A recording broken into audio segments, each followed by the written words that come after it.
그럼 경청을 하는 게 어떤 거예요? 라고 얘기를 하면 그것도 설명을 좀 드릴 수가 있어요. 경청이 이제 되게 중요한데요. 얘기를 듣는 게 뭐 귀가 뚫려 있다 그래가지고 우리가 다 얘기를 잘 듣는 건 아니거든요. 그래서 젊은 사람들이 소통을 좀 해주세요. 이렇게 얘기를 되게 많이 하는데 그 소통도 뭐 그 귀가 어떻게 되니까 그거를 좀 하세요. 뭐 이런 건 아니잖아요, 사실. 그런 건 아니에요. 그러면 어떻게 하면 경청을 할 수 있느냐? 상대방이 얘기를 계속적으로 할 수 있겠냐? 이 경청이라고 하는 거는 또 다른 데서는 또 이렇게 얘기를 합니다. 경청이라는 거는 뭐냐면은 내가 당신 이야기를 듣고 있어요를 드러내는 거예요. 표현하는 거예요. 내가 당신 이야기를 듣고 있다라는 거를 온몸으로 표현을 해주는 것이 경청이라고 생각하시면 돼요. 그게 경청의 기술이 되는 겁니다.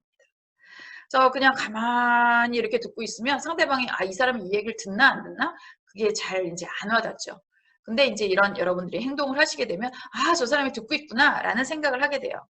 그러면서 더 호의적으로 마음의 문을 열게 된다. 이제 이렇게 얘기하는 거죠. 그래서 경청을 이제 두 가지로 얘기를 할 수가 있습니다. 첫 번째, 언어적 경청. 언어적 경청이라는 건 뭐냐면 그냥 맞장구 치는 말이에요.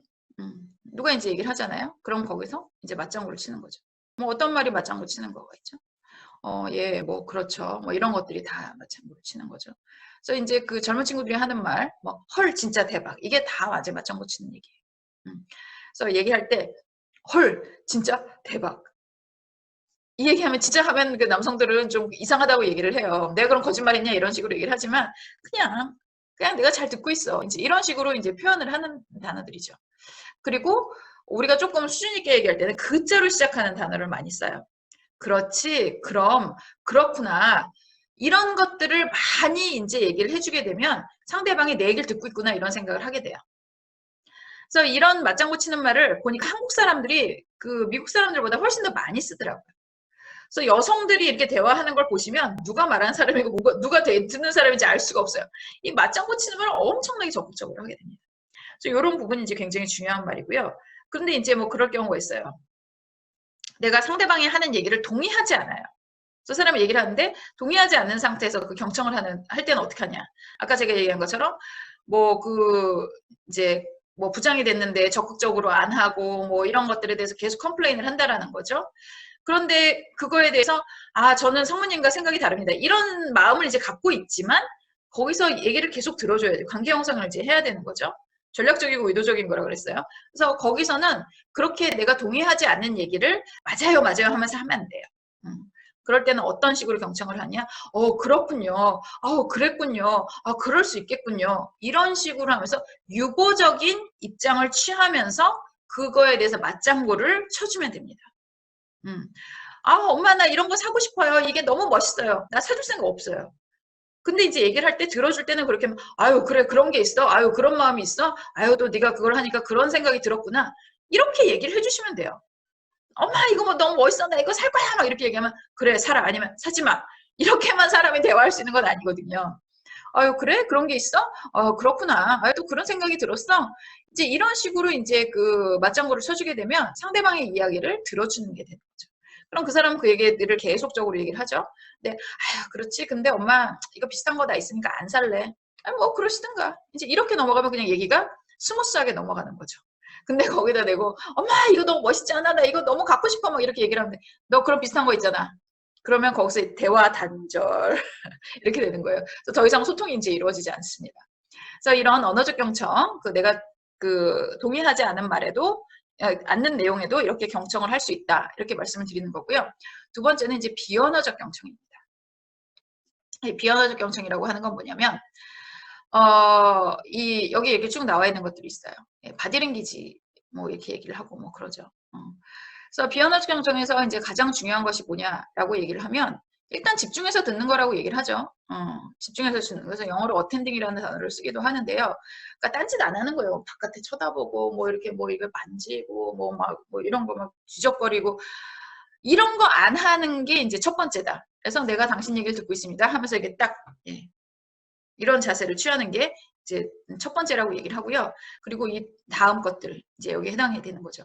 눈 맞춤이 되게 중요하다라고 얘기를 해요. 눈 맞춤이. 근데 이제 눈 맞춤이 이제 중요한데 이거는 문화적인 부분이 굉장히 많이 들어갑니다. 그래서 어떤 문화는요, 그러니까 눈을 계속적으로 마주치는 게 자연스럽고 그게 경청의 의미가 되고 이제 이런 경우가 있어요. 근데 어떤 문화에서는 그게 별로 이렇게 권장되지 않는 문화가 있어요. 그래서 이런 커뮤니케이션 강의하시는 분들 보면 여기저기서 뭐 여러 나라에서 쓰인 거를 가지고 강의를 이제 하시다 보니까 별별 게 다 나와요. 뭐 이를테면 눈 마주치는 게 윗사람하고 얘기할 때 눈 마주치는 게 불편하기 때문에 뭐 그 사람의 인중을 쳐다봐라, 뭐 아니면은 뭐 넥타이 이 묶은 데를 쳐다봐라, 뭐 이런 식으로 얘기하는 거 되게 많거든요. 그 일본 책 뺏긴 거예요. 일본 사람들은 그런 게 되게 있어서 일본에서 특히 이제 면접할 때 그 상사나 뭐 거기 있는 높은 사람들 눈 마주치면 그걸 불편하게 생각을 한대요. 그럴 때는 뭐 인중을 쳐다보든지 뭐 넥타이를 쳐다보든지 뭐 이렇게 얘기를 하는 거고요. 우리나라는 안 그래요. 그러니까 우리나라는 그냥 눈 마주치고 얘기를 하면 됩니다. 근데 또 상대방이 야단치잖아요. 그럼 또 똑바로 쳐다보고 있으면 어때요? 그럼 기분 나쁘잖아요. 또 그건 안 되잖아요. 그래서 이 문화적인 거를 여러분들이 감안하셔가지고요. 너무 눈을 뚫어져라 맞추는 건 우리한테는 그렇게 맞진 않아요. 예. 그래서 이 눈맞춤이라고 해서 눈맞춤 잘해야 된다라고 얘기를 하지만 이거를 이제 제가 그렇게 얘기를 합니다. 내 시선에 상대방을 가두지 말아라 라고 얘기를 하는 거죠. 나는 언제든지 눈 맞출 준비가 되어 있긴 하지만 계속 그 사람 눈을 막 쫓아다니면서 막 이렇게 맞추는 건 아니에요. 그래서 어떤 분은 진짜 그렇게 하시는 분들 계시더라고요. 근데 그거는 적절하지 않습니다. 이 클라이언트는요, 눈을 피할 수도 있고 사실은 어떤 회피를 할 수도 있고 이 사람한테 선택권을 다 줘야 되는 거예요. 그렇기 때문에 내가 쫓아다니면 안 돼요. 그래서 이 사람이 시선을 붙였다 띄었다 할 수 있는 편안한 위치가 되는 것이 좋습니다. 그래서 사실은 자리 위치도 중요하게 돼요. 마주보고 앉으면 똑바로 쳐다보는 거 말고는 다른 옵션이 없는 경우가 되게 많거든요. 그러면 클라이언트가 자기가 불편한 얘기하거나 이제 그럴 때는 시선을 어디다 둬야 될지를 몰라요. 그럼 굉장히 좀 불편해질 수가 있어서 비스듬히 앉는 것을 뭐 한 45도, 뭐 60도 이 정도로 비스듬히 앉는 것을 이제 권장한다 이렇게 얘기를 합니다. 심지어는 그 초기에는 그러니까 그 심리치료가 나왔었던 초기에는 정신분석할 때는요. 눈도 안 마주쳐요. 눈을 마주치는 게 뭐예요? 그 카우치라고 해갖고 이렇게 긴 소파 같은 데 있잖아요. 거기에다가 클라이언트 눕혀놓고요. 그 머리맡 뒤에 가갖고 치료하는 사람이 그 뒤에 가서 이제 질문하고 뭐 그랬어요. 그때는 눈이 아니라 그냥 뭐 정말 이 존재 자체를 일도 드러내지 않. 왜냐면 자유현상에 도움이 안 된다는 거죠. 방해를 할 수 있으니까 알짱거리지 마 치료사가. 이제 이랬었던 시절도 있어요. 눈 맞춤이라고 하는 것이 계속적으로 쳐다보는 게 반드시 필요한 건 아니다. 하지만 상대방이 눈을 맞추려고 할 때, 클라이언트가 할 때 내가 그것에 이제 응할 수는 있어야 된다는 거예요. 그래서 눈 맞춤 그렇게 생각하시면 될 것 같고요. 그리고 그러니까 이제 거리도 좀 가까이 앉는 것이 좀 친밀감이 있다라고 하는데 너무 가까이 앉게 되면 눈 맞추는 것도 이제 힘들어지게 되고요. 그렇기 때문에 적당하게 뭐 거리를 이제 그 어느 정도의 친밀도를 가지고 있느냐, 어느 정도 우리가 사이가 좋느냐, 뭐 등등등등 이런 거를 이제 감안을 하셔가지고 거리를 또 이렇게 적절히 두고 앉으시는 것도 좋습니다. 그리고 표정은 어떤 표정이 좋을까요? 예, 표정도 뭐 스마일 이게 좋다라고 생각하시는 분들도 계실지 모르겠지만 내가 슬픈 얘기 막 하고 있는데 상대방이 스마일 하고 있으면 어떨 것 같아요, 여러분? 네, 기분 나빠요. 그건 경청이라고 생각하지 않죠. 저 사람 내 얘기 안 듣고 있구나. 친절한 사람인 건 알겠는데 내 얘기는 안 듣는구나. 이렇게 생각을 하거든요. 그건 경청의 자세가 아닙니다. 그러니까 그럴 때는 어떻게 해야 되냐? 비슷한 표정을 지어주는 것이 좋아요. 상대방이 즐거운 얘기를 한다. 그래서 웃으면서 얘기한다. 그럼 나도 약간 미소를 띄우면서 들어주고요. 상대방이 굉장히 뭐 슬픈 얘기를 한다. 그럼 나도 걱정하는 표정에 슬픈 표정을 좀 지어주고요. 다만 상대방이 화를 낼 때는 침착하라는 표정을 좀 이렇게 지어주면 된다라고 합니다. 이런 식으로 이제 하게 되면 되는 거죠. 같이 화낸 표정을 막 지을 필요는 없다. 그때를 하나를 제외하고는 표정은 이제 비슷하게 하는 게 좋다라고 얘기를 하는 거고요. 적당한 바디랭귀지가 있으면 좋죠. 제가 이거 일방적인 강의를 하는데 이렇게 계속 앉아가지고 얘기를 하지 않잖아요. 막 몸도 왔다 갔다 하고 그리고 손도 이렇게 움직이는 이유가 듣는 사람도 가만히 있어 계속 얘기를 하면 지루해요. 그래서 얘기를 할 때 서로 이제 적절한 몸짓을 하는 것도 굉장히 중요한 것이 됩니다.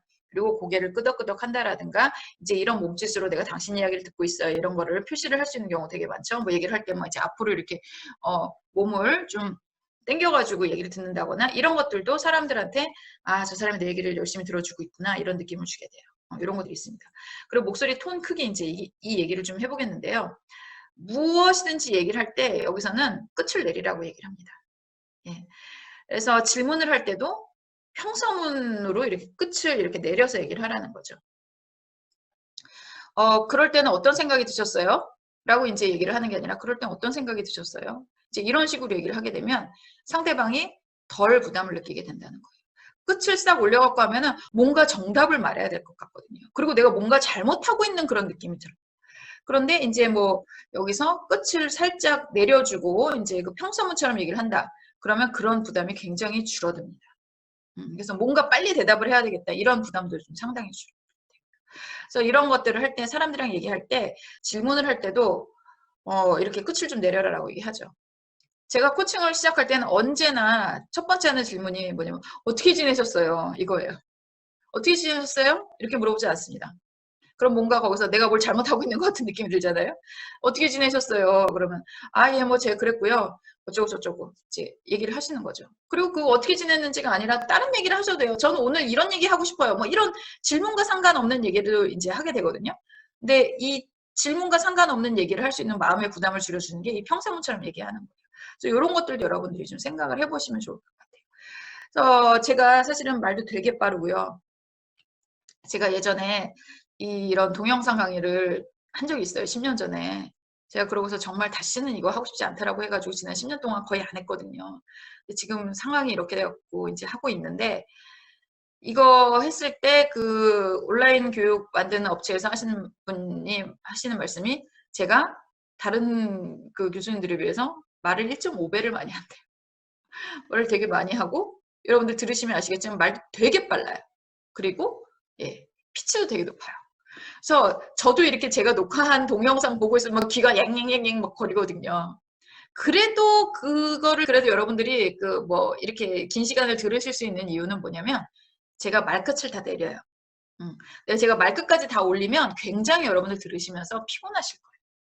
그래서 그 특히 이제 내 말이 좀 세다라고 생각하시는 분들은 그런 피드백을 좀 들으신 분들 같은 경우는 말끝을 내리시는 예, 그런 훈련을 조금 해보시면 좋겠다. 이렇게 말씀을 드립니다. 전반적으로 말끝을 내리는 그런 말투가 좋은 말투다. 뭐 그런 농담하잖아요. 서울말은 끝만 올리면 되는 거 아니니? 하지만 예, 좋은 말투는 끝을 내리는 말투다. 이렇게 말씀을 드릴게요.